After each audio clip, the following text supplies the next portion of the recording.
វិធានការក្តៅអាជ្ញាធរក្រុងប៉ោយប៉ែនហាមដាច់ខាតការនាំចូលនិងលក់ទំនិញថៃគ្រប់ប្រភេទដែលទន្ទឹមនឹងបទបញ្ជាស៊ើបអង្កេតរបស់សម្ដេចតេជោ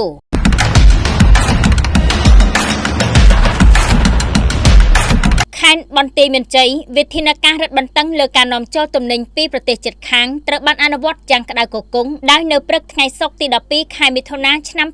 2026នេះអាជ្ញាធរក្រុងប៉ោយប៉ែនបានបើកយុទ្ធនាការចុះណែនាំនិងបញ្ជាឲ្យអាជីវករផ្អាកការនាំចូលនិងការដាក់តាំងលក់ផលិតផលថៃគ្រប់ប្រភេទជាដាច់ខាតយុទ្ធនាការនេះដឹកនាំដោយលោកគៀតហ៊ុលអភិបាលនៃគណៈអភិបាលក្រុងប៉ោយប៉ែនដោយក្រុមការងារបានចុះត្រួតពិនិត្យផ្ទាល់នៅផ្សារអាកែផ្សាររាត្រីនិងបានបង្គាប់ឲ្យអាជីវករបញ្ឈប់ជាបន្ទាន់នៅការនាំចូលដាក់តាំងលក់និងចែកចាយរាល់ផលិតផលសាច់បង្កក៏ដូចជាទំនិញគ្រប់ប្រភេទដែលមានប្រភពមកពីប្រទេសថៃនៅក្នុងភូមិសាស្ត្រក្រុងប៉ោយប៉ែនក្រៅពីវិធានការលើមុខទំនិញអាជ្ញាធរក៏បានតម្រូវឲ្យម្ចាស់អាជីវកម្មទាំងអស់ដកចេញនៅការដាក់តាំងបង្ហាញអត្រាប្តូរប្រាក់បានឡៃឡុងផ្ទាំងតម្លៃជាលុយបាននៅតាមទីតាំងអាជីវកម្មរបស់ខ្លួនផងដែរដើម្បីពង្រឹងតម្លៃលុយរៀលវិធានការក្តៅគគុំនៅតាមព្រំដែននេះបានធ្វើឡើងបន្ទាប់ពីមានការព្រមានជាចំហ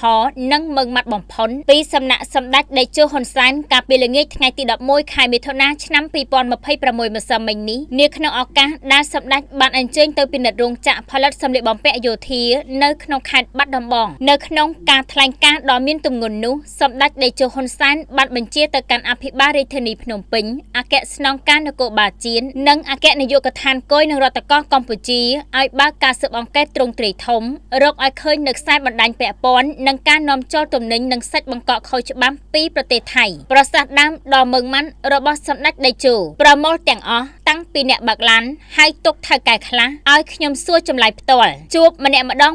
ងនិយាយឲ្យត្រង់ហើយឲ្យលុយអាណាខ្លះធ្វើយ៉ាងម៉េចនាំចូលទំនិញមកស្រុកខ្មែរបានសម្ដេចតេជោក៏បានសង្កត់ធ្ងន់និងដាស់តឿនដល់ជនខិលខូចទាំងអស់ឲ្យដកខ្លួនចេញជាបន្ទាន់និងត្រូវបដូរទៅរកមុខរបរផ្សេងវិញព្រោះកម្ពុជានាពេលនេះមិនត្រូវការទំនិញប្រភេទសាច់បង្កនិងទំនិញហាមឃាត់ពីប្រទេសថៃនោះឡើយរដ្ឋបាលក្រុងប៉ោយប៉ែនបានអំពាវនាវយ៉ាងទទូចដល់អាជីវករនិងប្រជាពលរដ្ឋទាំងអស់ចូលរួមសហការអនុវត្តតាមការណែនាំនេះឲ្យមានប្រសិទ្ធភាពខ្ពស់ស្របតាមបទបញ្ជាដាច់ណាត់របស់ថ្នាក់ដឹកនាំកម្ពុជាដើម្បីការពារស្ថិរភាពសេដ្ឋកិច្ចនិងសុវត្ថិភាពចំណីអាហារក្នុងស្រុកសម្រួលអត្ថបទដោយលោកមុតចត្រាហៅប្រមាញ់ជ័យដែន